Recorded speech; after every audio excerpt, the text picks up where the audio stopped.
wanting to just come here and send you all some love. See my beautiful tree. It's called the tuning fork tree. Beautiful birds today. Loving your heart. And this is about you and your connection. Loving my connection and some things before me, and wanting to inspire you to love yourself and lean into yourself and find your way to really claim your inner sacred space wherever you go. Self-validation, self-love, our own inner self-authority. I love the beautiful, he said amethyst right at the top. Beautiful earth, guardian angels, so many names, so many colors, so many feels. It's about you. It's not about me. It's about your light. It's about your love.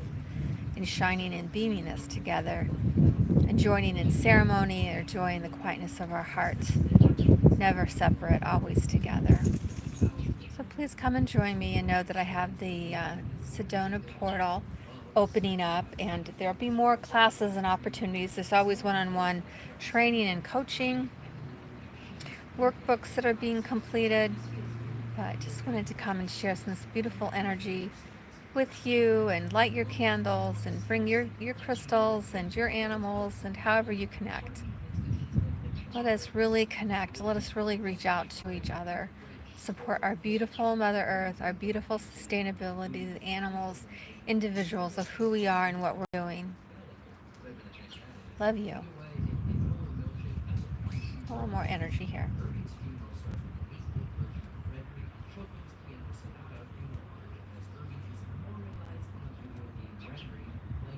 Metatron's robe. Kind of see this red kind of filter. Yeah, happy lunar eclipse this morning too. That red of that lunar eclipse. It's like a filter to help us stay in our own reality as we go out into the world. It connects more with that purple now. I'm not sure if it's as bright as what I can see here, but see, hear, feel, sense, and know. And to me, it's benevolent. It doesn't matter what that connection is. It doesn't matter if we call it different things in different languages. To feel it, to know it. Oh, okay. Well, when I close my eyes too, it's like, yeah, it's here, that pineal pituitary gland. So what happens is there's like a screen there. So yeah, the first part is kind of noticing some of these beautiful colors. But then if you close your eyes and focus, there's colors and shapes, and sometimes it moves. Maybe just a dark screen or a simple color. It's called light gazing, sun gazing. And you close your eyes because the activity is really happening here. Even though it's so beautiful, it's like what happens here is so much more connected. And then it all goes together. So you'll see people with different pictures and different shapes. And one thing that was explained to me really through my own kind of trial and error is that it connects with our energy. Okay, so it's our energy that's being projected out and connecting with other energies. And the upgrade of our technology, our phones, was able to capture this all together, right? So it's really that connection. It happens inward, connecting it outward together. So it's really an inner experience. There can be shapes, there can be things that look like Reiki symbols, there can be colors. A lot of people are inspired, like I was inspired and kind of insisted to start drawing, even though I have felt like I'm not an artist. I've tried really hard this lifetime to draw, and I just kept saying, why is this so hard for me, But my life is art. I am the creative product, is what I was told recently. Okay, so I just want to say that. The other thing is that something you may not have been talked about, or you might just be hearing this, is that actually there's a sound, there's a vibration. So if you're clairaudient, or you want to be more clairaudient, hearing beyond just ringing bells, sounds are all really good things, all really things that you notice your way. Okay, it's your specific way. Is that there's a sound. Okay, there's a sound with the lights and the energy that's coming through. There's a feeling, there's a texture to it, okay, if you know what I mean. So allow yourself to have a full body experience. You may see it, you may hear it, you may feel it, you may just have an inner knowing, like in your solar plexus area. I felt like, oh, look, there's rays coming in the house, and my family would go like, yeah, it's just the sun shining in. I'm like, yeah, it is, or is it? And I would do my meditations, and I'd be more open and more like connected, right? And I'd ask for connection, and then I'd be like, yeah, it's sunlight, but it's something different about that. And I just was curious and explore it. So that's all. I come on here to do some of these to explore. Yeah, there's going to be some naysayers. Because they just don't believe, they don't know. It's okay. It's okay. We'll just, can move along their way, because I want them to find what they connect to. I want them to find what speaks to them, right? So this is what speaks to me, and I want you to be brave. I want you to just to be who you are. You may not share that with anybody. So I'll just say briefly that I noticed a lot of sun rays were coming in my house, and I would just stand in the sun. First, it just became a time of year like this where we coming out of winter. It's been so cold. There's been snow everywhere. And so I just wanted to feel the warmth of the sun. And so that's what I did. I felt the warmth of the sun, and I would close my eyes because I didn't want to burn my eyeballs out. I didn't want to hurt my eyes, right? And so I would look at it with my eyes, then close my eyes and turn and let the sunshine hit my body, and I would feel the warmth of it, right? And close my eyes and feel like a meditative experience. Sometimes nothing, sometimes something, sometimes colors. A lot of times there were lines and shapes like Reiki symbols or hieroglyphics. I couldn't draw them. I'm like, okay, I want to draw that. So the best I could do is I just started drawing my feelings. You might look like Zentangle if you've seen that. It's just like, my children like to draw in a black crayon and then go back in colors, like a kaleidoscope almost effect. It doesn't have to be anything in the moment, but it does. You capture the feeling, you capture that essence, and you write it down, and you look at it and you see how it feels back to you. It doesn't have to mean anything to anyone else. You don't have to look up the color. You can if you want, but that might be a personal message for you. Or you might just say, you know what, pink is love to me, pink is innocence to me, white is purity, white is oneness. Decide for yourself what the colors are, and then have your experiences. You might read other things, you might read about other traditions, but I'm really wanting you to decide for yourself what these things mean, because you get to decide to make that connection. Here's my connection, here's your connection. If I say something and that doesn't resonate for you, then it's open for you to go and shift and do something else. Like I said, I was in community where people were very intuitive, and they would describe things and say, oh, I see this and I see that, and red means this and purple means that. And then around 2012, colors and energies really, really, really started to emerge. And so we didn't see just like one color or one thing. It wasn't like just Archangel Gabriel or Uriel. It wasn't just the beautiful light, brotherhood of the light. It was combining. Our spirit guides and groups and consciousness were combining and merging, and not that it was being homogenized, it was being celebrated. Diversity was coming in. There was this need to really allow people to activate themselves, sing their song, not just join groups because there's power in numbers. Yeah, well, there's one number, which is all of you, and you have all the power. And I can't activate your power. You can activate your power, though. And the only way to do that is to really be self-sovereign, be self-loving, self-appreciative, self-validating, and that we don't step in each other's sun to cast a shadow, right? So you have to really believe and test these things out. One thing I was saying earlier is talking about the crystals, and about how I had teachers that never really got into crystals. A little bit. I had a native teacher, and she took all her crystals off and everything, and she said, I'm not teaching you this because it's not that I don't believe in it, but I want to teach you, and I have to teach you in a non-native way. And so I'm going to teach you how to connect without any of those resources. So we're all like, okay.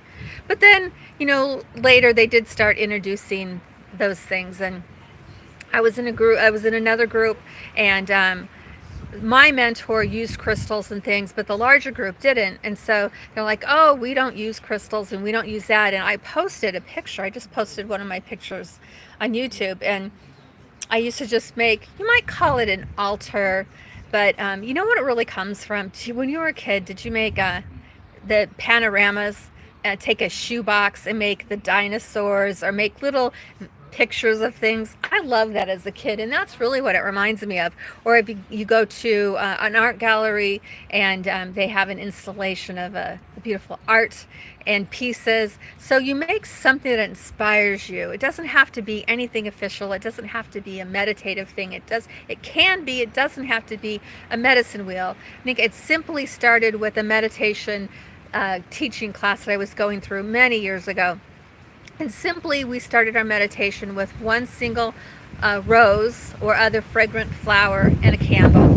And you would smell the beauty of that flower and let it all go through you, feel it, connect with it, if you want to say, smell it. And then we would light our candle, and we'd use that candle and that light to clear our chakras and go into our meditation. And then come out from our meditation, have our gratitude prayer, and then write what came to us, write notes, do some kind of automatic writing, right? That's the simplest thing.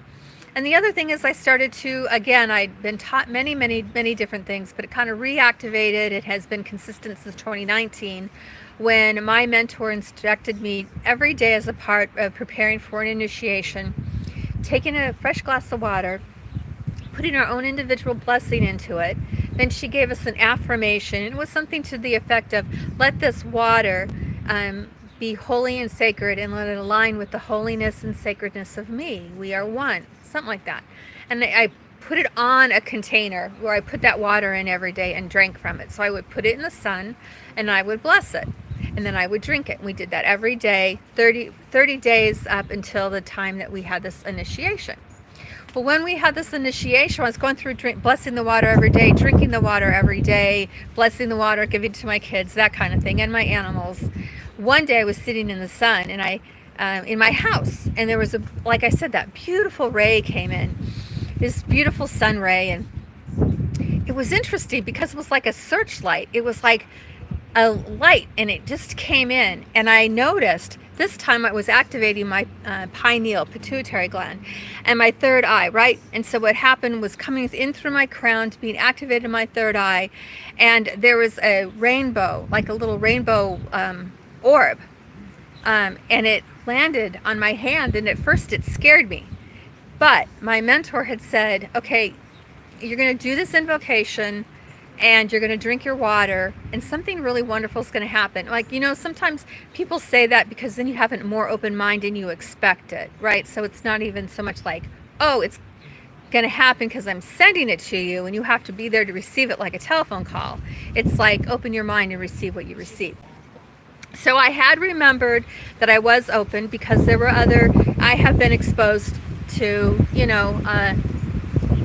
other things in life that have stole energy or manipulated people. Like I've done space clearing and that kind of thing. So just say that don't play with things. If you don't know what something is, or you don't know where a crystal came from, I would say you have to always be impeccable with making sure that you clean everything comes into your house, including objects. And I'll talk a little more about that. But I just want to say that I don't want to scare you, but I was in a situation in a metaphysical training, and they said you don't need anything to quote unquote protect you. And it wasn't true. So it took me leaving and having my own experiences in order to say, no one ever taught me about my energy. We talk about not being touched and about people say things to you, you need to share that. But this is energetically, it's even more deeper than that. So anyway, I just want to say that. So I checked in with myself. I send it a bright light. I send it a bright light. I send it love. Because if it's something that is wanting to interfere with me, it is not going to want that light. It is not going to want that love. It will dissipate. It will go away, or something won't happen because you're in control of that. I want to say that I didn't think I was in control either. meaning it's my life, it's my body, and I'm here, and energetically I'm saying nothing is going to overcome my own free will. I am not giving it away. I am not giving in.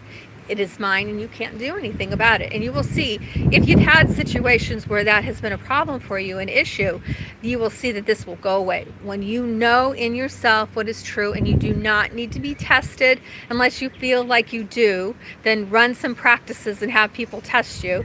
But you do not need the universe to send things to test you. If it comes, it comes. If it doesn't, it doesn't. But you know who you are. So here I was sitting in the living room, and this light was coming in, and it was going up my arm. And at that point, I relaxed. I'm like, no, she said something wonderful is going to happen. And it did.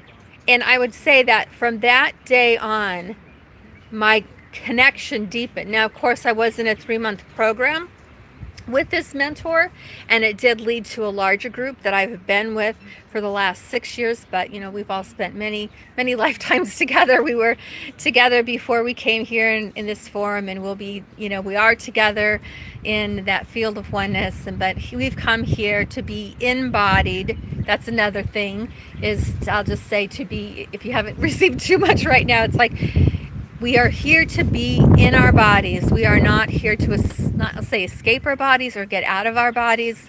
Like, we're embodying enlightenment. It's not it's great and wonderful what's been done, but now the next phase is enlightenment through the body, through that process. So having aches and pains and things coming on is it is a part of our spiritual practice, to love the vehicles that we have, to love this form, to love the elements that come together to create a vehicle for our divine and infinite presence, as I see it, or how you might see it, or how you might connect.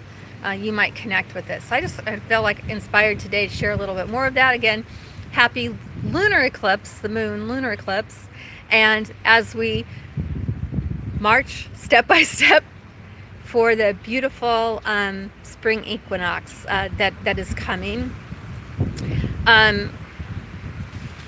And I'll do another video too about timelines. But for now, I love you, and have a beautiful day.